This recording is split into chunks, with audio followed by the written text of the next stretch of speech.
Esta es la entrevista que hice con el secretario de Hacienda, Arturo Herrera. Muchísimas gracias por haberme invitado a platicar a tu oficina. Secretario, ¿qué tan grave es la crisis económica? ¿Dónde está en hechos concretos? Mira, yo creo que es, como mucha gente lo ha puesto, la crisis más compleja que vamos a ver en una generación.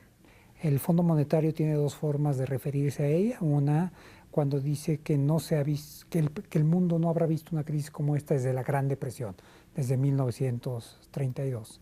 Que también quiere decir que ellos tampoco la han visto porque el Fondo Monetario nació en 1944, es decir, ni siquiera las instituciones que tenemos para enfrentar este tipo de crisis han enfrentado un fenómeno de esta magnitud. La otra forma en la que el Fondo Monetario ilustra esto, y a mí me parece muy interesante, es la siguiente. Ellos creían que después de un año muy malo como había sido a nivel global el 2019, con una desaceleración sincronizada con el conflicto de Estados Unidos, comercial de Estados Unidos-China, que había marcado el desempeño económico de ese año, el mundo iba a crecer. Y estaban esperando no solamente que el mundo creciera, sino que para un conjunto de 160 países el PIB per cápita iba a aumentar. Es decir, pensaban no solamente que iba a crecer, sino que iba a crecer más allá del crecimiento de su población. Ese fue el estimado del Fondo Monetario en enero, hace algunos meses. Aparece el COVID y ahora lo que están esperando es que haya una caída del PIB per cápita para 170 de los países del mundo. Para un conjunto de países de más, el que representa más allá del 90% del PIB, va a haber una contracción. Va a ser la segunda ocasión en muchísimas décadas en que la actividad económica global se va a contraer en su conjunto. Es decir, siempre hay países que están en recesión, hay países que están creciendo, pero en general los que están creciendo tienen más peso que los que están contrayendo. Entonces, esta es una crisis como la que no habíamos visto. Y hay una tercera característica que tiene, y probablemente es la más curiosa. Normalmente las crisis tienen un fenómeno económico muy concreto atrás, ¿no? El boom, la crisis del choque petrolero, la crisis de la deuda, la crisis financiera, la crisis de los créditos subprime, etc. La razón ahora no tiene que ver nada con la economía, es lo que algunos analistas están llamando una crisis por diseño. Es decir, somos nosotros los que estamos cerrando la economía para luchar contra la pandemia. La actividad económica está disminuyendo no porque no haya demanda, sino porque no dejamos que la gente salga a la calle a trabajar, a comprar. ¿Cuál es el límite ahí? Porque parecería que estamos cruzando ya una línea de no retorno, que los efectos de la crisis económica serán peores o podrían ser potencialmente peores a los de la crisis de salud. Mira, yo creo que hay límites a la luz de la experiencia de lo que ha pasado en otros países recientemente, que son muy claros, ¿no? Nosotros hemos manejado muy bien la crisis de salud, pero para ser franco, una de las razones por la que la hemos manejado muy bien es porque vimos lo que estaba pasando en otros países a los que les pegó con anterioridad. Y hay cosas claras que nosotros no queremos pasar. No queremos pasar por la experiencia de España, no queremos pasar por la experiencia de Italia, no queremos pasar por la trágica experiencia de la ciudad de Nueva York, ¿no? Y eso quiere decir que si el ritmo de contagio no se controla, aún la ciudad más rica del mundo puede ser sobrepasada en su capacidad para atender enfermos. Hubo un momento hace algunas semanas que había más mexicanos muertos en la ciudad de Nueva York que los que había en el país por el COVID. Entonces, esto nos señala que lo primero que tenemos que poner es la salud por delante. Ahora, mientras más podamos diseminar en el tiempo el efecto del contagio, quiere decir que más tiempo quedó la economía en una situación medio cerrada y hay mayores impactos sociales y económicos. Y entonces tenemos que buscar un equilibrio entre estas tres variables. Y eso es a la dirección a la que apunta los anuncios que se realizaron el día de ayer, cuando decíamos, nosotros tenemos tres fases muy específicas: la fase donde estamos atendiendo la parte fuerte de la pandemia, donde nos estamos concentrando en los temas de salud; la segunda fase, donde estamos tratando de mitigar los efectos económicos de la lucha contra la pandemia; y la tercera es cómo nos vamos preparando para el relanzamiento de la economía una vez que la economía se abra. Entonces había un anuncio que se hizo ayer que estaba privilegiando tres sectores de manera muy clara y que tenían una lógica muy específica.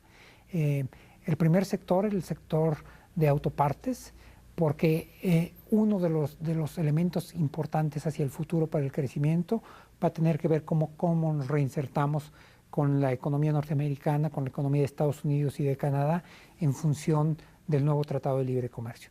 Y para eso, aquellas industrias que están localizadas en México y que son proveedoras de insumos en Estados Unidos, tienen que abrir en el momento en que abran allá. Es decir, esa industria va a seguir el ritmo de la curva epidemiológica de Estados Unidos, no de la de México. Y si no lo hacemos, a lo mejor esas oportunidades se van a perder porque van a buscar otros proveedores. Entonces no nos podemos dar ese lujo, vamos a tener que abrir de manera muy cauta, de manera paulatina, tomando medidas de salud en el trabajo muy precisas. Probablemente se le tomará la temperatura a los trabajadores antes que entren, se demarcarán espacios donde no puedan cruzar, etcétera, pero hay que hacerlo. Los otros dos sectores, que eran la construcción y la minería, tenían una lógica muy parecida entre ambos. En particular, la construcción es lo que se llama un indicador líder de la economía. Es un sector que empieza a crecer antes de que el resto de la economía y empieza a caer antes de que la economía caiga. Como nosotros veníamos entrando a una deceleración el año pasado, ese sector ya venía sufriendo y ahora es de los que más ha sufrido pérdidas de empleos formales. Pero además son empleos de personas que están en una situación de vulnerabilidad, porque frecuentemente sus trabajos son eventuales, solamente tienen seguridad social, si acaso si están trabajando en una obra muy específica, no tienen colchones de ahorro muy grandes, ¿no? Pero además tiene una ventaja, que es una gran parte de esas labores son al aire libre. Entonces, estos tres sectores en el que anunciamos que se va a empezar a abrir la economía, empiezan a apuntar un poco la dirección, pero también reconocen que no podemos seguir esperando a que la pandemia se desarrolle de su curso natural, que tenemos que empezar a tomar medidas muy cautas, muy precisas, muy quirúrgicas, pero de pasos de apertura ya en la economía y en la sociedad. En la apertura parecería que se cede o se comparte con los gobernadores de los estados el proceso de apertura a partir del 1 de junio. ¿Cómo va a ser este proceso? Bueno, primero sí tiene que haber lineamientos generales, pero sí tiene que ser coordinado por dos razones. Una razón, yo diría, incluso legal. México es un país federal. A veces nos olvida, pero los estados son soberanos, tienen constituciones propias. Esto, aunque nosotros estamos acostumbrados a ello, en realidad es la excepción cuando uno ve el conjunto de países de América Latina. En América Latina solamente hay 3 países federales. En el resto de los países de América Latina, como Colombia y Perú, el gobierno central toma estas decisiones, no las estaría discutiendo con nadie, ¿no? Aquí tenemos que legalmente discutirlos y no hay ningún problema con ello. Pero hay una razón adicional. La pandemia empezó a pegar en México de manera asimétrica y se vino dando por olas que seguían patrones de desarrollo social, de migración y de geografía diferente. No es extrañar que los primeros lugares donde pegó fue en Cancún y en Tijuana. Es decir, Tijuana, una ciudad fronteriza donde hay flujo permanentemente, pues hubo contagios de California. La más transitada del mundo, digamos. Así ¿no? es. Pero en Cancún, a través del turismo, ¿no? De hecho, los 4 lugares donde hubo contaminación y donde la curva se desplazó con mayor velocidad fueron en Cancún, en Tijuana, en Tabasco y en Culiacán, ¿no? Después viene un segundo grupo donde viene con mayor lentitud, donde están, por ejemplo, el área de Puebla y Tlaxcala, y muy pegado a ello la Ciudad de México. Nosotros en principio tuvimos el pico de contagio hace algunos días. En los próximos días tendremos el pico de utilidad de camas en terapia intensiva y después el pico de hospitalizaciones. Y atrás de nosotros vienen estados que tomaron decisiones de cierre relativamente temprano y eso ha permitido que la pandemia vaya incluso con mayor lentitud, como Jalisco o Nuevo León. Esto tiene grandes ventajas. Una de las ventajas es que el país en su conjunto no está atendiendo una crisis de salud en todo el país al mismo tiempo y puede incluso mover recursos médicos y equipamiento entre los distintos estados, porque puede haber semanas de diferencia entre los estados que pasaron antes y los que... Pero plantea una complejidad, que es que el país se va a tener que ir abriendo a pedacitos y tomándole el pulso de manera muy, muy cercana a lo que está pasando a nivel local. Y por eso vamos a tener que tener una coordinación muy estrecha con los gobernadores. Hay una impresión entre la iniciativa privada y entre la opinión de que has estado ausente, secretario, de que has estado ausente, que has estado alejado, que no has tomado la bandera. Hay quien ha dicho que dónde está el Gatell de la economía, por llamarlo de alguna manera. Ya me pusieron muy bajo. No, no es cierto, es un amigo Hugo. No, pero, o sea, en cuanto a vocero, digamos, ¿no? Que has estado ausente. ¿Tú lo sientes así, te percibes así? No, yo creo que fue hecho a propósito. Lo que yo veía es que nosotros estábamos viendo este proceso en 3 fases, como decía. La parte de la pandemia, la parte de tratar de mitigar los efectos de la pandemia, los efectos económicos de la pandemia, donde teníamos que tomar decisiones, y la parte del lanzamiento. Y en la parte estrictamente del problema de salud, nosotros lo que decíamos, y yo lo decía de manera muy explícita, esta es la hora y el momento de los médicos, de las enfermeras, de los camilleros, de la gente que está poniendo su vida literalmente en la línea de defensa de la pandemia. Y cuando digo literalmente es porque hoy en la mañana aprendí que 111 trabajadores de la salud ya perdieron la vida en nuestro país. Entonces no era momento de quitarles los reflectores a quienes los necesitaban. Había que darles el apoyo presupuestal, etc. Lo que sí estuvimos haciendo nosotros por atrás es preparando el plan A, el plan B y el plan C para la economía. Y algunos de ellos los fuimos implementando ya. Fuimos tomando medidas regulatorias, crediticias y presupuestales que han implementado proyectos que van destinados a mitigar los efectos económicos de la lucha contra la pandemia. Algunos de los más relevantes son curiosamente los más aburridos. El cambio que nosotros hicimos en la regla contable de la Comisión Nacional Bancaria de Valores para que permitieran reestructurarse créditos ha permitido que al día de ayer se hayan reestructurado 3 millones de créditos, ¿no? Los programas de microcréditos que dimos tanto para la parte formal como para la parte informal se han traducido a que igualmente al día de ayer hubiéramos dado ya 600,000 créditos por un monto de 16,000 millones de pesos. Entonces sí estábamos operando, pero estábamos operando mucho más entre telones. Y continuamos con esta entrevista que hice hoy, hace eso de la 1 de la tarde, con el secretario de Hacienda, Arturo Herrera. Ahora bien, en el proceso de reapertura de la economía, la Secretaría de Hacienda debe jugar un papel muchísimo más relevante. Hay la impresión de la iniciativa privada, si oyes al Consejo Coordinador Empresarial, si oyes a los grupos de iniciativa privada y algunos mucho más radicales, de que no han tenido el apoyo de la Secretaría de Hacienda, que no han tenido el apoyo del gobierno. No, yo creo que es una impresión equivocada. De hecho, tengo una llamada justo al terminar esta entrevista con Carlos Salazar del Consejo Coordinador Empresarial. Ayer tuve una reunión con la totalidad de los grupos, de los miembros del Consejo Mexicano de Negocios. Por la mañana, el día de ayer, tuve una reunión con grupos de constructores que son muy importantes para la actividad económica, aun cuando en un sentido estricto no son regulados desde la Secretaría de Hacienda, con sectores financieros, bancarios, y de casa de bolsa, de aseguradoras, etcétera, esta semana. Yo he entendido, y ayer fui muy claro con los miembros del Consejo Mexicano de Negocios, que además de las responsabilidades muy específicas que tiene el secretario de Hacienda, una responsabilidad que yo voy a tener en estos momentos es la de tender puentes. Estos han sido tiempos muy complejos y a veces ha habido malinterpretaciones entre el sector privado. ¿Y qué hay de abandono de este gobierno hacia la iniciativa privada, ¿no? Mira, yo no necesariamente estoy convencido de ello porque, primero porque había habido... Bueno, al menos si tomas las impresiones que ellos dicen en los medios, ¿no?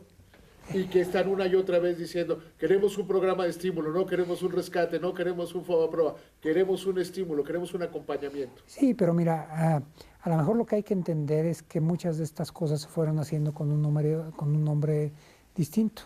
Si yo pienso nada más en los programas de estímulo, los que ya te mencioné ya llevan 50,000 millones de pesos, más 25,000 millones de pesos que le vamos a... Porque hay quien los quita, ¿no? Como que los pone aparte. Dice, el gobierno solo ha dado el 0.6% del PIB en los apoyos directos, en los 3 millones de microcréditos, y no estas facilidades regulatorias, ¿no? Exactamente, pero además lo que hay que entender... ¿O se las han colgado al Banco de México? Sí, no, y algunas tienen muchísimo mérito del Banco de México. Hay algunas que hemos implementado conjuntamente con el Banco de México y algunas que son muy importantes, extraordinariamente importantes del Banco de México, que nosotros las tenemos que aterrizar. Por ejemplo, la inyección de liquidez se tiene que apalancar con un programa de garantías de la banca de desarrollo, si no pierden muchísima fuerza. Esa parte está hoy del lado de nuestra cancha y estamos trabajando en ella, ¿no?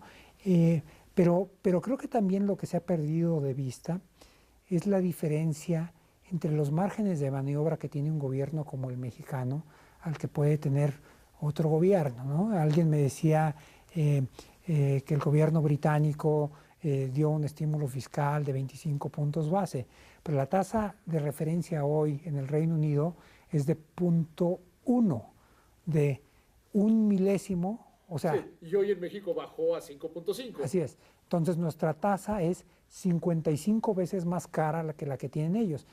Con una inflación que sea más de 0.1, la tasa de interés real para ellos es negativa. Es decir, aunque no tuvieran dinero a dónde llevarlo, les conviene endeudarse porque les pagan claro, por pedir prestado, ¿no? Entonces tenemos márgenes de maniobra que son muchísimo más limitados.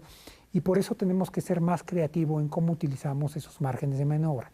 Estamos utilizando los recursos del Fonadín, estamos de manera muy acelerada utilizando toda una estrategia de desdoblamientos de infraestructura, donde a cambio de ampliarle el plazo a quienes tienen alguna concesión carretera, portuaria, etcétera, van a invertir adicionalmente. Están invirtiendo con su dinero, no con el nuestro, y por eso es muy importante ese decreto tan comentado del presidente de barrer los fideicomisos. Pues una vez que le pasamos una mirada con lupa a ellos, nos dimos cuenta que había unos por ley, entonces no hay que tocarlos. Hay algunos que estaban ligados a estructuras de crediticias o deuda, tampoco se pueden tocar, pero hay otros donde eran los guardaditos de la Secretaría y estaban utilizando los recursos ahí en una bolsa. Siempre se puede eficientar, o sea, la verdad es que los recursos siempre se pueden usar. Sí, pero ahí nos encontramos ya de entrada de 18,000 millones de pesos. ¿No?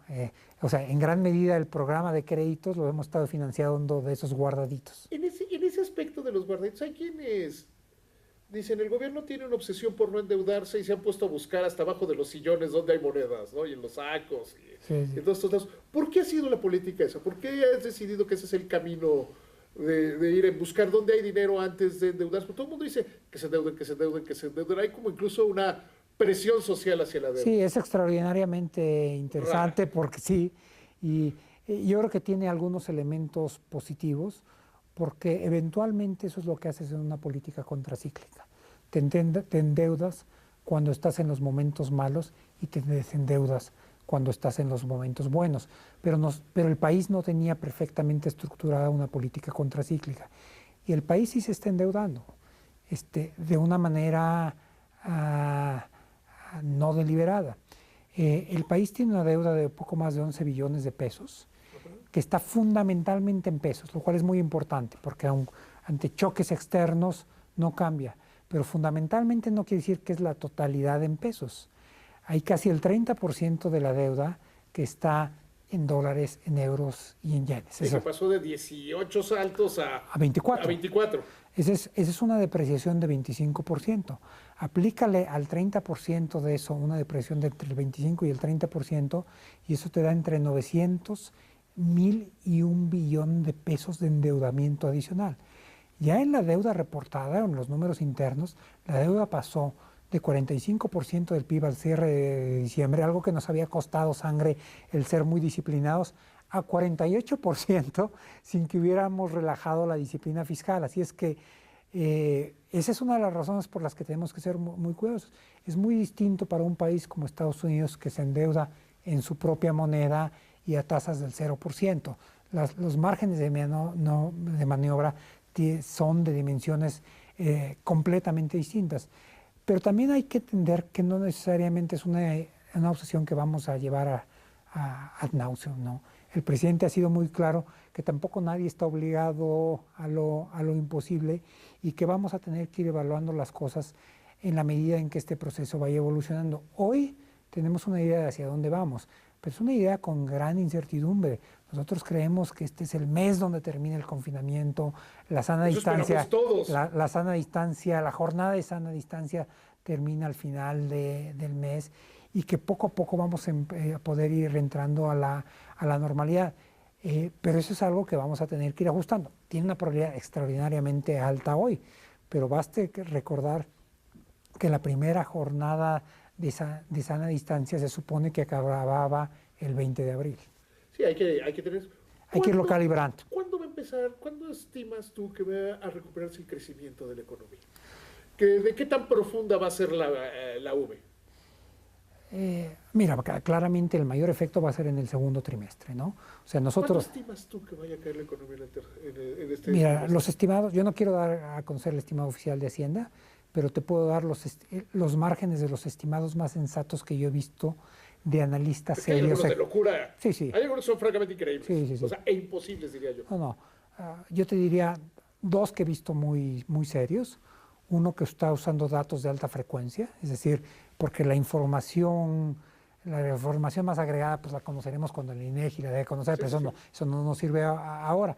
Pero hay datos de alta frecuencia, de compras, etcétera, que tratan de ir ajustando al IGAE, que es como una medida del PIB mensual. Sí. Alguna que está dando bastante muy bien, da una caída de un poquito más del 11% en el segundo trimestre, ¿no? Esa es la que yo he visto en la cota baja, alguna muy bien hecha usando información agregada y información oportuna, da como 18% en el segundo trimestre, ¿no? Ahora... Sí, pero los que hablan de 34 están enloquecidos. No, o sea, es decir, hay que recordar la economía que está abierta, los periodistas están trabajando, claro, como podemos ver, y los funcionarios públicos, el secretario de Hacienda y hay sectores está trabajando. Que incluso están creciendo. Sí, hay sectores. O sea, todo lo de tecnologías de la información, los sectores agrícolas están creciendo. Sí, la parte de entretenimiento en línea, etcétera, algunos tipos de compra, y hay sectores que están deprimidos. El sector de turismo, el sector, las aerolíneas, etcétera, las agencias de viaje, pues las compras prácticamente se fueron a cero. Ahora bien, la recuperación económica, ¿tú cuándo estimarías que la economía vuelva a recuperar el crecimiento? Mira, hoy es muy interesante que hagas esa pregunta hoy porque vi un comentario general para la economía norteamericana hoy de Olivier Blanchard, que fue el economista en jefe del Fondo Monetario Internacional y probablemente más importante que haber tenido esa posición, es uno de los macroeconomistas más importantes contemporáneos. Y yo lo que decía es que para la economía norteamericana, y probablemente vamos a ver algo muy parecido en México, va a tener un brinco inmediato en el momento en que lo abras, nada más porque las tiendas que estaban cerradas ayer se abren hoy, van a pasar del piso y después hay que ir viendo cómo se va haciendo. Y ahí es donde vamos a tener que actuar muy rápida, que para ese después va a requerir un empuje en el sentido de que el gasto público y en particular el de inversión salga muy rápido, los créditos salgan muy rápido. ¿Están listos para eso? Para eso es lo que nos hemos estado preparando. Puede convertirse en una W. O sea, si le damos figuras, puede ser una W. Sí, yo creo que no, espero que no, y eso en realidad no depende tanto de las características económicas, dependería si hubiera algún rebrote, ¿no? En los países que ya pasaron por la pandemia muy controlada, como Corea del Sur, como China, los rebrotes han sido mínimos. Ha habido algunos en China, ahora en la frontera con Rusia, uno pequeño en Corea, etc. Pero tú sí esperas que la figura termine siendo una B. Pues es a lo que, no solamente es lo que espero, es a lo que le tenemos que apostar, pero no es una apuesta como uno le apuesta a un partido de fútbol donde le apuesta y se sienta a ver. Aquí tenemos que actuar. Es qué decisiones se toman cada persona, cada empresa. Secretario, te agradezco muchísimo que me hayas invitado a tu oficina. Además, muchísimas gracias por la experiencia de hace rato. Gracias por estar aquí con nosotros.